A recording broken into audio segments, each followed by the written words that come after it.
Колко е традицијата одговорна? Дали може да ја веруваме на традицијата? Што е тоа традиција? Имаме ли ние овде во Кавадарци традиција во градот? Имате ли вие во семејството дома традиција? Дали традицијата може да ни даде одговор, браќи и сестри, на прашањата кои ги поставуваме во Библијата, односно прашања кои бараме одговор или во Светото писмо или на некои други места?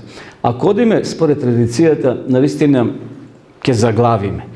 И затоа ова размислување вечера ќе ни помогне како и на кој начин да ја базираме нашата вера во Господа.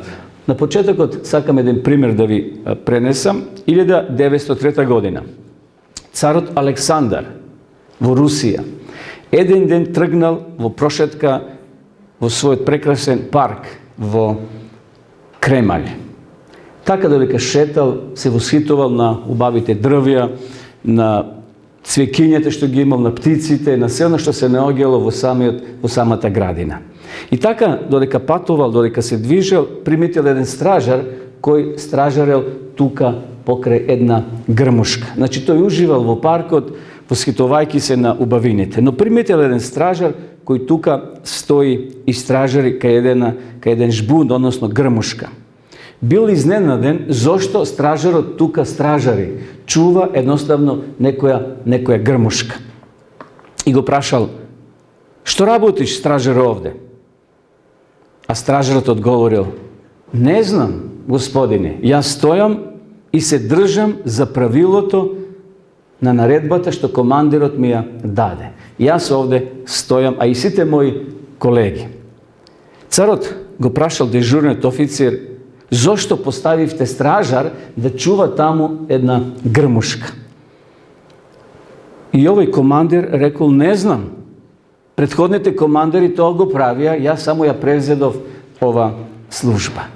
И замислите, царот не бил задоволен со тие одговори. Наредил да се во архивата испита од кога, односно кога е прв пат дадена наредба да тука стражари стражар во тој парк, во тоа место.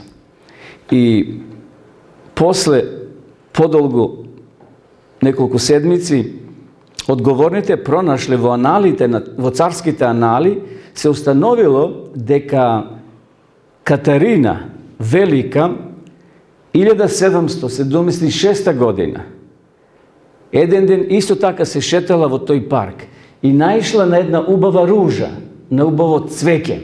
За да не биде згазено тоа цвеќе, за да не биде скршено, таа поставила стража. Наредила да се тука постави стражар и да ја чува таа убава ружа. Кога тоа било? 1776 година. А сега царот Александар исто се шетал 1903 година. Таа билка или таа ружа одавна не постои повеќе. Ја нема, со години поминали стотици години, а стражарите и понатаму стражареле.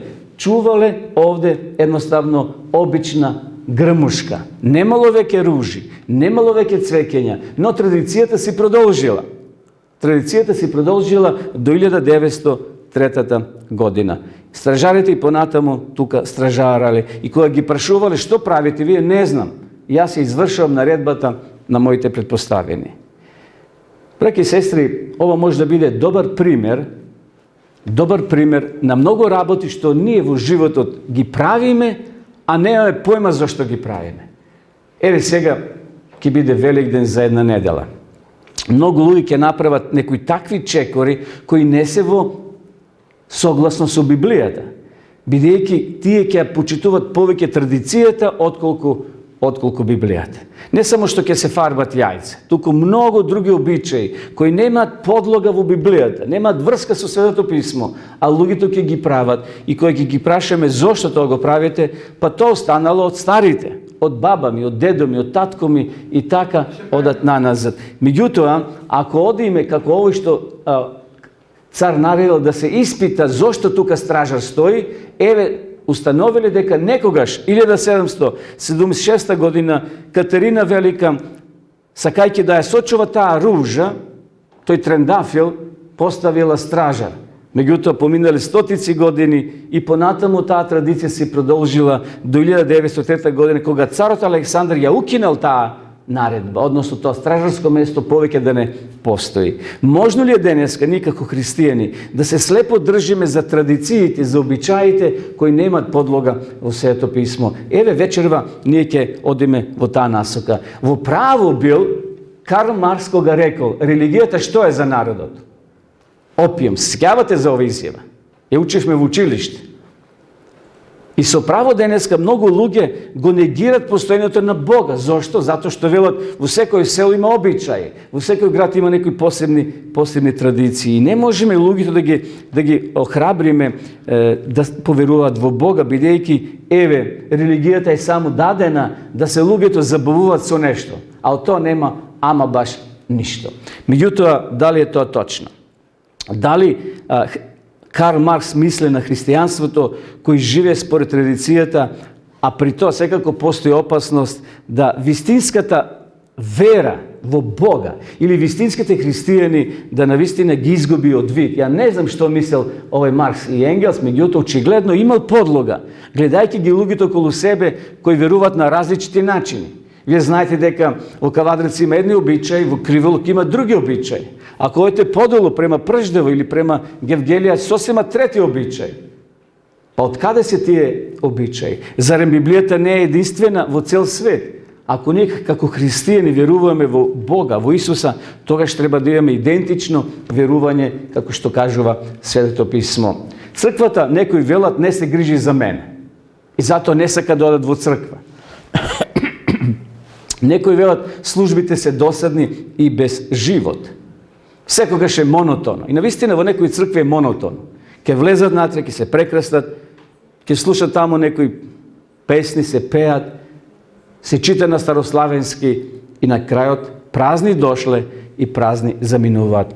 Меѓутоа, како модерниот човек ја вреднува црквата? Еве како, нови начини како што пред малце прочитавме. Вели, тоа што црквите го учат и работат нема врска со реалниот живот во реалниот свет. Некои едноставно така размислуваат и не сакат да имат контакт со црквите. Некои велат, проповедите во црквата создават во мене чувство на вина. Значи едноставно од овие места само се бомбардират слушателите, вакви сте, онакви сте, а луѓето не се насочуваат кон Христа, кој е полн со љубов, кој ги повикува и грешните да дојдат кај него и да примат покаяние. Или некои велат, црквите постојат ради парите. Еве, имам овде една анкета во Германија што е направена. Значи, во Германија е направена една анкета под наслов "Разделба од Бога". Што веруваат германците? Еве, ова анкета ќе биде изненадувачка, направена пред неколку години од едно списание. Тоа е списанието Шпигел, што значи огледало. Значи, тоа е еднодневен весник кој излегува или седмични, не знам, меѓутоа таа анкета е овде поместена. И еве што одговориле. Зошто германците ја напуштат црквата? Погледнете, од 100 граѓани на Германија, 85 од нив ја напуштиле црквата. Не е битно која црква, не е важно сега. Важен е процентот да го вечерва дознаеме. Погледнете овде. Зелената боја. 49%. Христијани се по име. И денеска во Кавадарци и во многу градови има многу христијани по име. Но кога ќе ги запрашате што вели Библијата, во што верувате, вели традицијата како што вели така. Како дедо ми, татко ми, така и јас.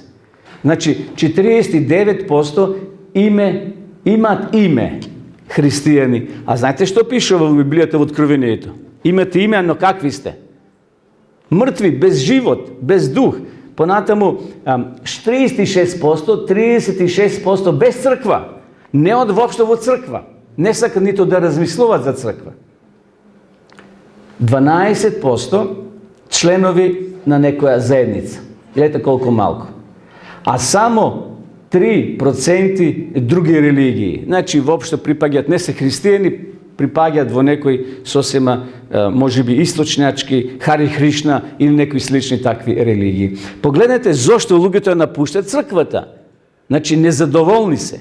Или пак гледа дека црквите се подпират на традицијата, на некои реформатори кои живеле во минатото, а тие одамна веќе не се помеѓу живите. Многумина од нив во прашање спомнуваат смислата на црковната традиција. Вели, ако црквата е Божја и ако темел е Библијата и Бог, зошто тогаш, вели, постои традиција? И многу луѓе се разочаруваат во традицијата и ја напуштаат црквата, односно го напуштаат и Бога. Зашто станува всушност збор, почитувани?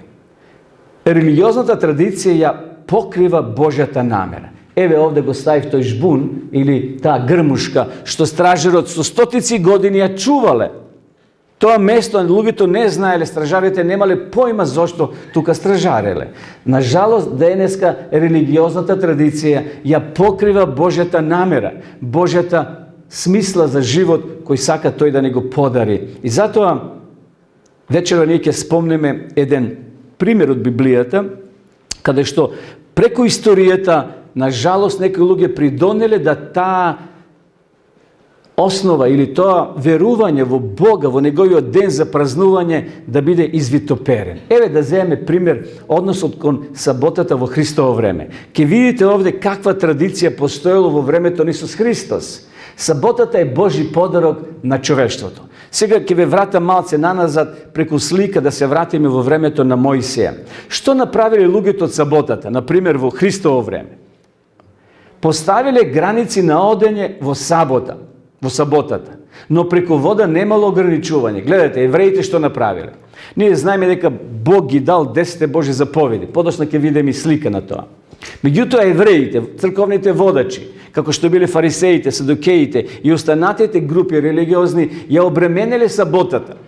Додале толку закони што луѓето се плашеле кога ќе дојде сабота. Погледнете, поставиле граници и од неколку стотици метри повеќе во сабота не смеш да одиш. Но ако одиш преку вода, нема проблем. Ако патуваш со брод или со чамец, например, преку Галилејско езеро или на некој друго место, можеш со километри да патуваш, но пешки скоро од 1000 метри не можеш повеќе да заминеш. Од прилика. Имале евреите своји граници. Замислите сега, ние сме тука во центарот на Каварци, може да се дојде, но ако сме таму Глишич или подолу, нема одење пешки во сабота. Но тоа никаде не го пишува во Библијата. Тоа го доделе луѓето, за да предизвикат страв кога ќе дојде тој ден. Погледнете понатаму, јајце кое било снесено во сабота, не смело да се јаде. Од кај знаеш кокошката кога ќе го снесе јајцето? Но они имале своји закони.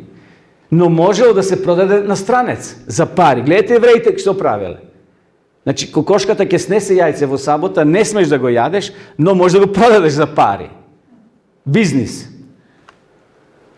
Постоеле 248 закони, 365 забрани во врска со саботата. Гледате ѓаволот како успел преку разни водечки религиозни луѓе да ја обремени саботата и на луѓето да им скисне кога ќе дојде саботата, да кажат: "Оу, ама тежок ден." А Библијата така го наречува саботниот ден: ден на милина, ден на радост, ден на благослов, ден на спокојство, ден на заедништво, ден кога можеме да посетуваме молитвен дом, црква или да се меѓу себе посетуваме. А тие направиле 248 закони и 365 забрани во врска со саботата. Потоа, еве што кажал Исус во Библијата, Марко 2:27. Саботата е создадена за човекот, а не човекот за саботата. И затоа, почитувани, денеска за саботата, на жалост, е искривена сликата. И луѓето мислат кога ќе дојде сабота, тоа е страф и трепет. Не, тоа треба да биде ден на радост, ден на милина, ден на заедништво. Бидејќи саботата Бог ја создал ради човекот. Првим бил создаден човекот, Адам и Ева, а потоа Бог му ја дава саботата. Еве понатаму што Исус вели. Тогаш пристапија кон Исус ерусалимските книжници и фарисеи, велејќи: повторно сакале да го фатат Исуса, зошто неговите ученици ја едноставно газат саботата со своето однесување. Зошто твоите ученици го пристапуваат преданието на старите, бидејќи не си ги мијат рацете кога јадат леб. Гледате, еврејските водачи повеќе традицијата ја држеле во својот христијански живот, отколку она што Исус го кажува, зашто Исус е Бог во тело.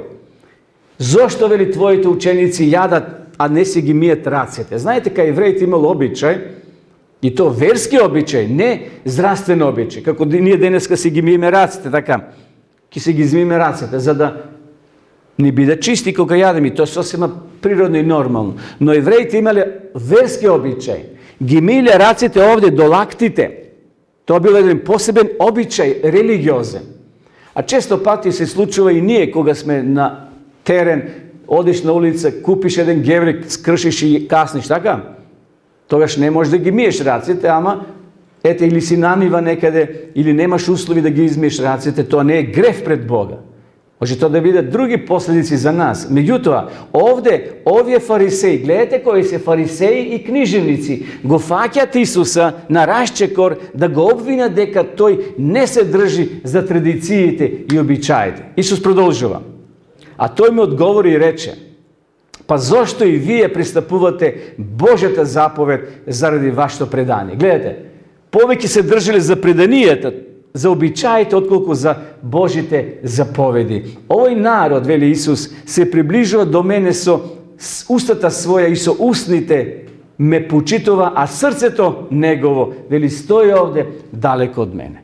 I zato poraka za nas večerva, koji smo ovdje, koji ne gledati, slušati, kogu nije poveki počituvame, Boga ili našite predanije lokalnih kojeg imame. Da li nije samo su usna velime da Bože, amin, a srce to nije daleko od Boga. Isus saka srce to naše da zborova, koga Isus veli srce to se misli na našte misli, na našte ideji, na našte planovi. Isus imao problem s religioznite vodači poglavari koji poveke se držale na lokalnite običaji. So to što uspostavil pravilen odnos pomeđu zakonskata svetost na sabotati praktični život na lugeto, Isus ne je ukinal sabotata počitovanje. Tuko go učil svoj narod tokmu to da go pravi. So to Isus na prvata crkvi go pokažal patot. Na starata crkva, to bile 12 apostoli, ja počituvali sabotata mnogo svesno. So to što crkvata ja smetala sabotata za sveta.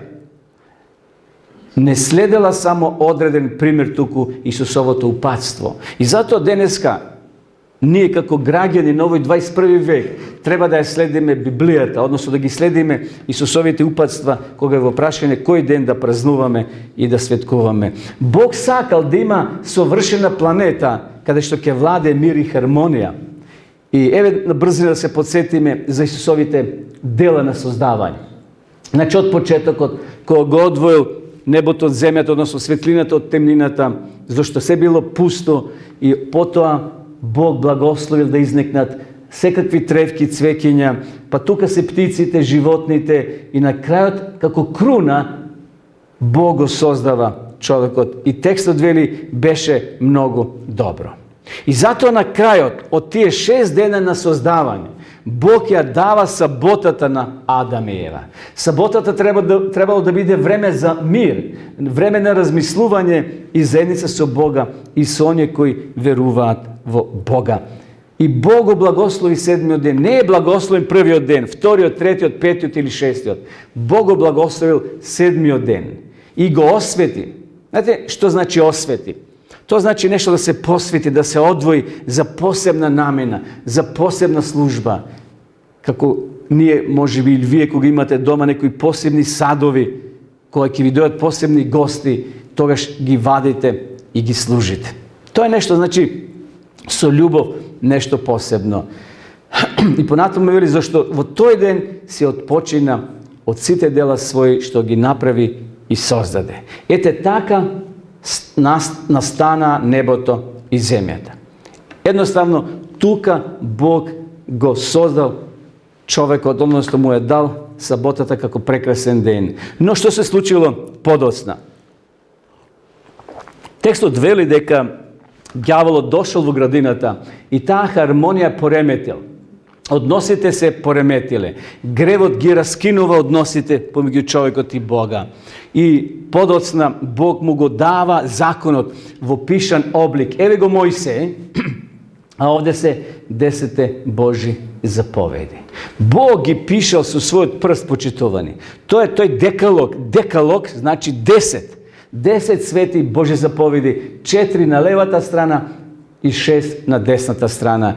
И еве сега да не го читам целиот текст, бидејќи е долг, но само првата реченица вели 6 дена работи и врши ги во нив сите своји работи. А 7 ден е сабота. Гледате што пишува овде. Сабота Господова. Не е еврејска. Не е нито на грците, нито на македонците, нито на англичаните.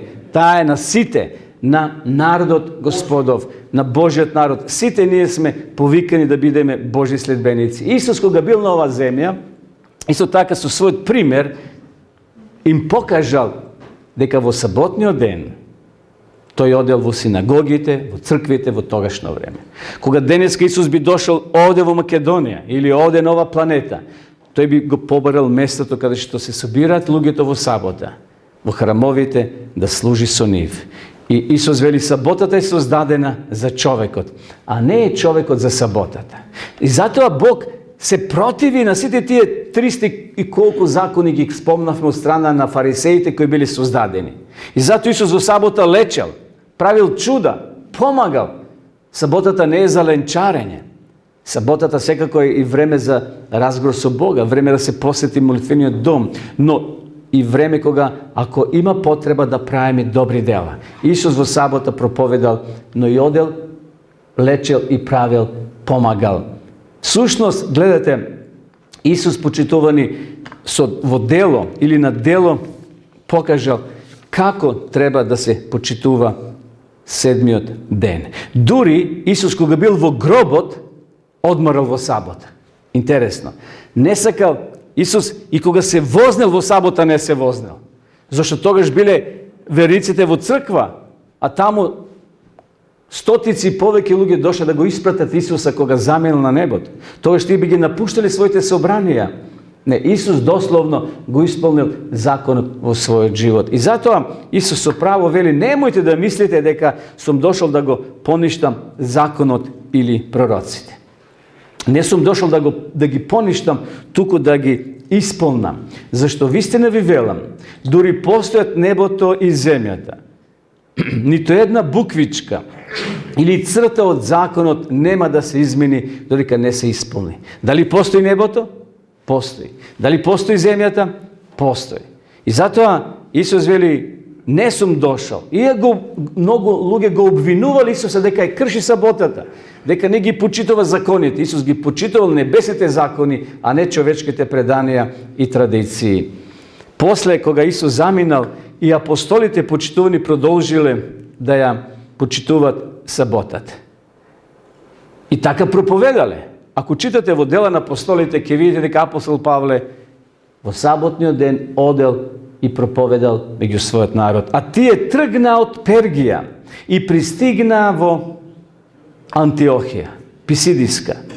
И гледате сега ова е подвлечено. Тука, во сабота, влегоа во синагогата и седнаа. Исус не е веќе меѓу народот. Тој е на небото вознесен. Павле и учениците веќе скоро изумреле, зашто Павле подосна ќе се приклучи кон Христовата црква. Тие 12 веќе се покојни. Може Јован се уште е жив, но тој продолжува да ја проповеда саботата меѓу луѓето. Затоа Исус вели, молете се да не стане бегањето ваше зиме или во сабота. Тој зборуваше со висок глас. Имајте страхопочит кон Бога и подајте му слава, зашто настапи часот на неговиот суд. И поклонете му се на оној кој ги создал небото и земјата, морето и водните извори. Ако ние го обожаваме Бога, тоаш треба да го обожаваме неговиот ден. Гледате овде, Бог е создателот на небото и на земјата. Читавме пред малце 1 Мојсеева 2 глава од 1 до 3 стих, што вели дека Бог ги завршил своите дела на создавање. И го благословил човекот, односно го благословил саботниот ден, ден во кој треба луѓето да се одмарат. И сега, прашање овде големо. Дали е можно Божиот соперник, знаете што значи соперник, противник, да го променил времето на божавање и да вовел погрешна сабота? Дали е можно? Можно е. Ние сега низ историски факти ќе отидеме малце да видиме едно пророштво кое е најавено во Даниело 7 глава. Зошто повеќето христијани ја светкуваат неделата? Зошто почитувани? Ако одиме во проценти ќе видите дека многу луѓе празнуваат неделата наместо седмиот ден, како што вели текстот саботата. Ова пророштво ќе ни даде одговор. Како низ историјата дошло до промена. Сега, поради времето, нема да навлеземе така длабоко, но овде имаме една слика на 4 животни. Овие 4 големи зверови се 4 царства кои ќе владеат на земјата. Ние имавме во минатите проучувања слика и прилика да ги појаснуваме што значат овие животни, но еве сега ќе одиме само да кажеме. Даниел вели, односно пророк Исаја вели: "О, шум од многу народи, шума тие како што шуми морето, викање на племиња, викаат тие како што бучат бујните води." Овие се пророчки символи, односно пророчки зборови. Еремија понатаму вели: "Господ над војските зборува вака: еве ги кршам Еламовиот лак, сршта на неговата сила, ке дотерам 4 ветра." Внимавајте сега, 4 ветра против Елам, од 4 краишта на небото, и ќе ги распрснам еламците во сите 4 ветра, и нека има народ каде не ќе стигнат еламските бегалци.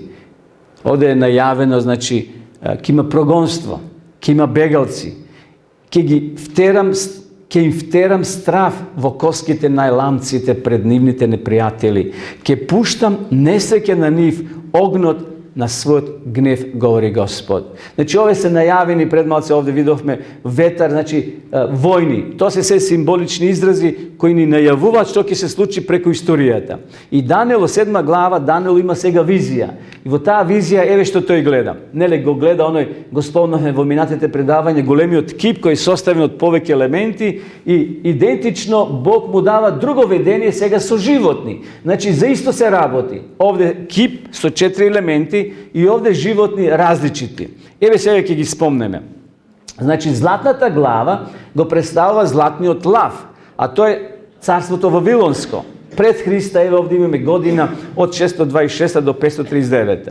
Понатаму имаме сребро, одиме на Медоперсиското царство. И овде е представено во другата слика мечка со 3 ребра. Тоа се 3 царства кои ќе пропаднат и така натаму, сега тоа историски се тие податоци, но и тоа пропаѓа. Гледате овде, значи пропаѓа 331 година. Настапува Македонското царство на чело со Александар Велики. Тој веќе одиме во бронза, представено со леопард кој има 4 глави и крилја. 4 глави означува 4 генерали на кои ќе се распадне царството Македонско после смртта на Александар. И одиме четвртото царство, а тоа е железото. Еве со тоа безимено животно. Кога Даниел гледал, немал опис идентично со тоа што тој го знаел веќе во природата што го видел. И ова безимено животно има 10 рогова. Гледате сега. Ова е Римското царство.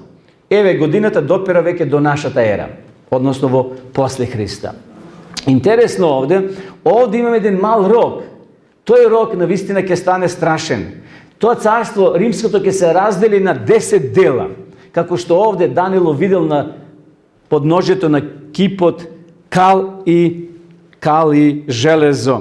Меѓутоа царството ќе се распадне на 10 дела, на тие 10 рога што се овде видени на ова глава од тоа безимено животно. Тоа се денешните држави во Европа, како што е Германија, Франција, Шпанија, Португалија и останатите земји. Малиот рог е многу интересен. Тој мал рог, гледате како овде мало рогче, но ќе ги покори сите рогови и сите ќе му се клањаат. Ова сила треба да се открие кој стои позади тој мал рог. Се појава на главата на зверот помеѓу 10 рогови. Значи, се појава во времето на 10 рога. Хронолошки 476 година после Христа. Тој е поразличит од претходните 10 рога. Значи, тие 10 рога, рековме, се 10 држави на кои се распаднала Римската империја. Но тоа мало рогче ќе ги засини сите останати 10 рогови. Тие 10 рога царства се тргнати со неговата појава. Има очи како човек, зборува големи работи, поседува човечка интелигенција и си припишува Божи авторитет. Кој е всушност тој, почитувани? Во историјата можеме да пронајдеме само една религиозна политичка сила со овој белег кој го има малиот рог, а тоа е папството. Начело со тој лидер кој тие го имаат, а еве ќе дојде во Македонија на почетокот на следниот месец. Ке помислува да ги измени времињата и закон. Значи тој мал рок всушност е институција на чело со нивниот водач. Тој ќе помислува да ги промени законите и времињата. Кои закони? Овој закон ќе покуша да го промени. Не оној церемонијалниот кој веќе престанал, не здравствениот закон кој важи денеска, туку му смета на сатаната овој закон 10 Божи заповеди. А Исус што рекол? Не мислите дека дојдов да ги поништам законот и пророци. Кој има право денес да менува закон и пророци, браќа и сестри? Во Библијата нема ниту еден стих кој упатува или повикува на светкување неделата. Еве, може да ви дадам експеримент и награда. Ако најдете текст каде што вели 6 дена работи, а 7-миот е недела, ќе ви дадам големо признание. Меѓутоа, покушајте, нема да најдете ниту еден таков текст. И сега, како дошло, еве, малце одиме на побрзо ради времето, значи не одиме во детали, но како дошло до воведување на неделата. Евреите биле прогонети во првиот век, кога Христос заминал, кога умреле и последните ученици. Црквата, пишува Павле, ќе дојдат волци во црквата, во овчки кожи и ќе го растерат стадото. Тоа се случило во првиот век. И Божиот народ се растроил по целата земја. Неделата бил седмичен празник на незнабожците. Значи, римјаните ја славиле неделата. Не од верски причини, туку тие тој ден го посветиле на свое божество. Тоа ги одвојувало од евреите, прописите се важни од верност. И сега овде имаме, значи, овој Сиктус, бископ во Рим, еве што кажа, обврска е да се светкува неделата. Римскиот бископ Виктор I, 200 години после Христа, барал да се светкува воскреснатата недела. И секој кој одбивал, бил прогонуван. И сега овде се назначени останатите следните водачи верски, Тертујан од Картага, исто така Клемент Александрски го вовел називот за недела Ден Господов. Никаде нема да најдете Ден Господов, но тие во своите катехизми, во своите доктрини го назначиле тој ден како Господов ден во чест на Христовото воскресение. И ово доаѓаме сега до ова многу важна година, 7 март 321 година. Римскиот цар Константин со законја спровел неделата како званичен ден за одмор. Никаде библиски нема подлога, но тој со својот авторитет, со присила, ги присилил луѓето, кој ќе работел во недела, ќе му се одземе имотот, ќе биде затворен, дури може да биде и убиен. Гледате ова фотографија. Ова заповед им смета на сите четвртата, не петата, седмата, десетата или првата. Само ова четвртата. И сега, еве, да прочитам и ова што овде е напишено. Овде е цар Константин, го гледате на сликава, како со својот авторитет става печат, дека тоа е донесено со закон. Берлински дневен лист, еве што кажува. 1971 година има овде изјава. Причината за светкување на тој ден има цела западна цивилизација. На овој ден, точно пред повеќе од 1650 години, на 7 март 321 година, неделата преку римскиот цар Константин била воспоставена. Дали тоа библиски? Дали така Исус рекол 6 дена работи, 7-миот е недела одмори? Не, почитувани. Ова е традиција, ова се обичај, што не е вреднувано преку Библијата. 7 март 321 година, цар Константин ја воспоставува неделата. Честниот ден на сонцето, кој бил посветен на римскиот култ Митра, бил одреден како ден за одмор во Римското царство. Не повеќе 7-миот ден кој бил почитуван од првите христијани. Не, тој е веќе тргнат на страна. Туку денот на култот на Митра кој кумувал на воспоставување на новиот христијански ден неделата. Тоа е, значи, изјава во овој дневен лист 1 март 1971 година. Понатаму, еве што кажува доктор Екс во дискусија со Мартин Лутер. Ако црквата имала власт, библиската сабота да ја промени во недела и неделата да ја прогласи за света, зошто тогаш не би имала власт и на другите денови? Конечно, ако ти ја отвараш црквата и се повикуваш само на писмото, тогаш ти мораш да ја држиш саботата заедно со евреите, како ден за одмор кој го држале луѓето од почетокот на светот. Тоа било полемика, значи, помеѓу овие двајца што ги спомнавме. Гашпар дела Фоса, бискуп од Регија, еве што кажува. Саботата најважен ден во законот поминала во ден Господов. А прочитавме пред малце кој ја нарекол неделата ден Господов. Со тоа не престанало Христовото проповедање, бидејќи тој вели дека тој не дошол да го укине законот, туку да го исполни. Таа промена се случила со сила и авторитет на црквата. Почитувани, кого ние денес ке почитуваме? Авторитетот на црквата или авторитетот на Бога, кој е преточен преку Библијата? Гледате денеска што прави црквата. Со сила наметнува нешто што не е библиски. Кога црквата би се откажала од тоа што еретиците тоа го сакат, кој би сведочил за вистината и би ја уништил тврдоглавоста на еретиците? Сите оние кои не ја прифатиле неделата како ден за светкување, биле наречени еретици. И сега овде имаме прашање и одговор препишано од католичкиот катехизам, кај што точно тие кажува дека самите ја промениле саботата во недела. И еве што вели, ние ја светкуваме неделата наместо саботата, затоа што католичката црква на својот собор или концил во Лаодикеја 364 година после Христа ја пренела светоста од саботата на неделата.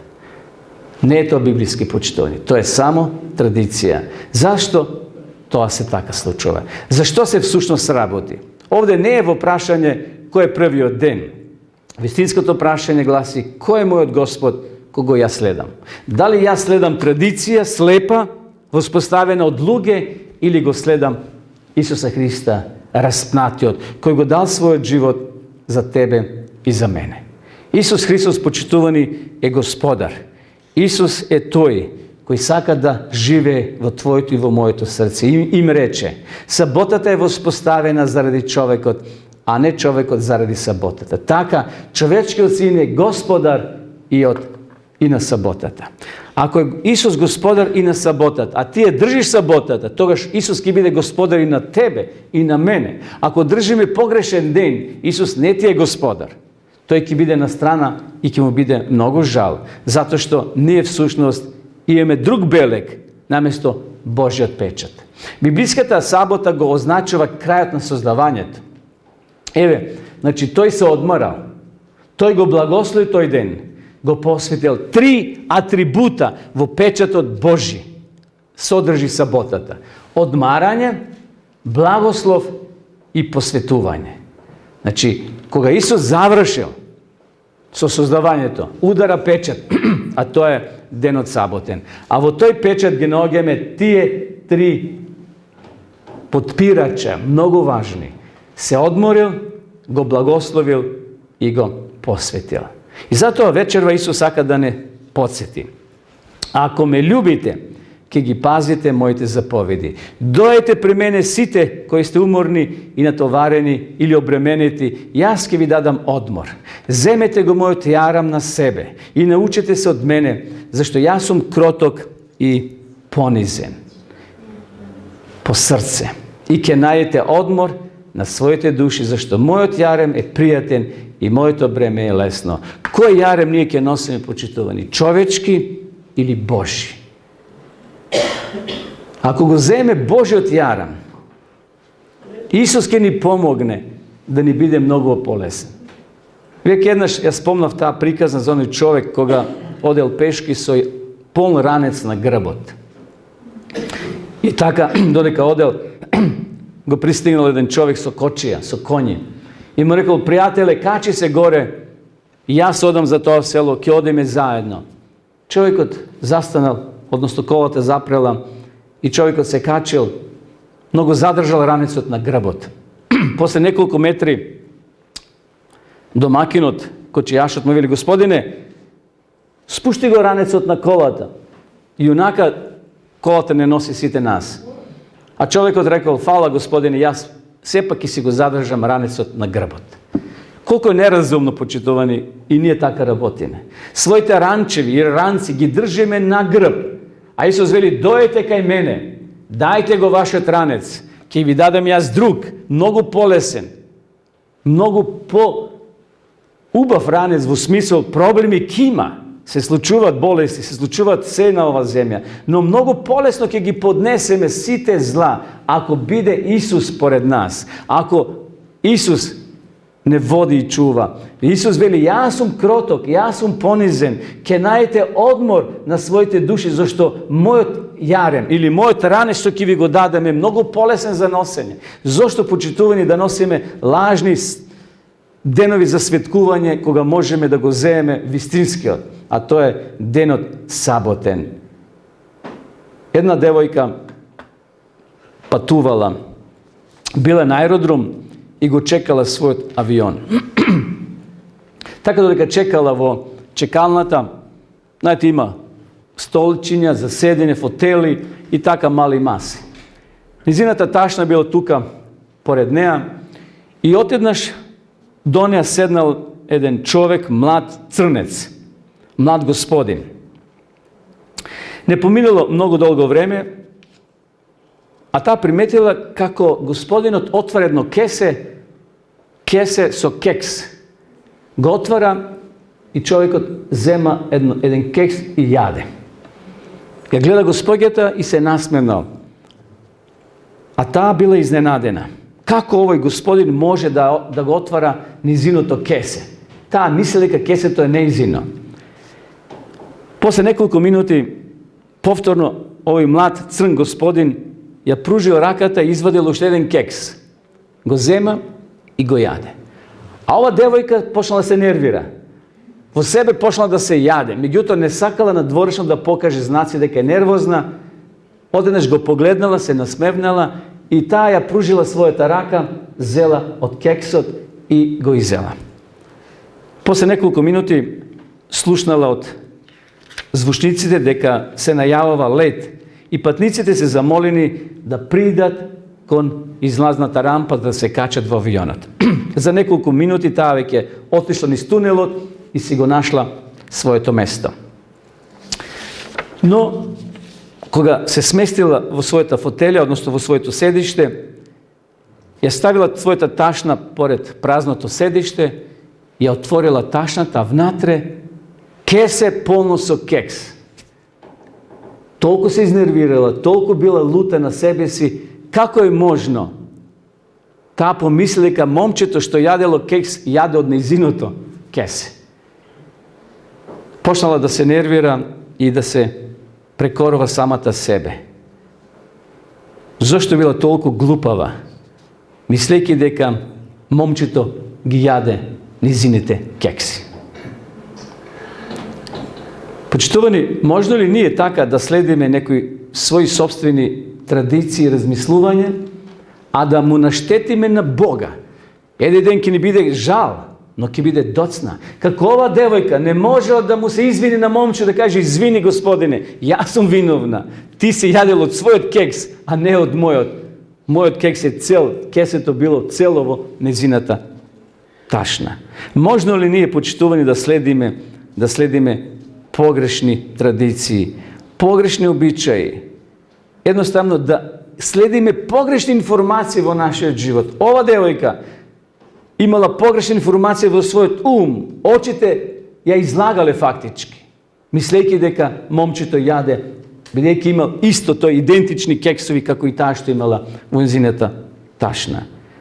Кого ние вечера ќе следиме, односно каква одлука ќе донесеме? Дали ќе ги следиме правите информации, вистинските, кога е во прашање традицијата и обичаите, или ќе го следиме Бога? Ќе ги следиме овие информации кога е во прашање вистинскиот ден. Традицијата треба да биде одговорна, да ни ги даде вистинските информации, а ние самите да одлучиме кого ќе следиме. Господ нека не благослови, Господ нека ни помогне и да ја следиме Божјата реч Библијата. Бог има одговор, јасен и гласен, за нашата вера. Бог не сака да живееме во некоја слепа улица. Бог не сака да ни даде темни наочари, како не знаете за швајцување, кога се заварува нешто, не темни, ништо не видиш. Бог сака да има отворени наочари. Јасно и гласно да го видиме вистинскиот ден кој треба да го празнуваме. Наша одлука нека биде: Господе, прости ни Затоа што можеби до вечерва следевме традиција. Следевме лажни обичаи. Помогни ни да ја прифатиме правата вистина и на тој начин да бидеме изедначени со Бога и да го приеме оној печат на живиот Бог, а тоа е вистинскиот ден, саботниот ден кој Господ го оставил за својот народ. И знаете што? Саботниот ден ќе се празнува и на новата земја. Зато мора тука да навикнеме, тука да научиме, да се прилагодиме, да го прифатиме тој ден за празнување. И кога ќе дојде Исус, само ќе си продолжиме во сета вечност. Нека му е голема благодарност на нашиот Господ за ова вистина. Амин.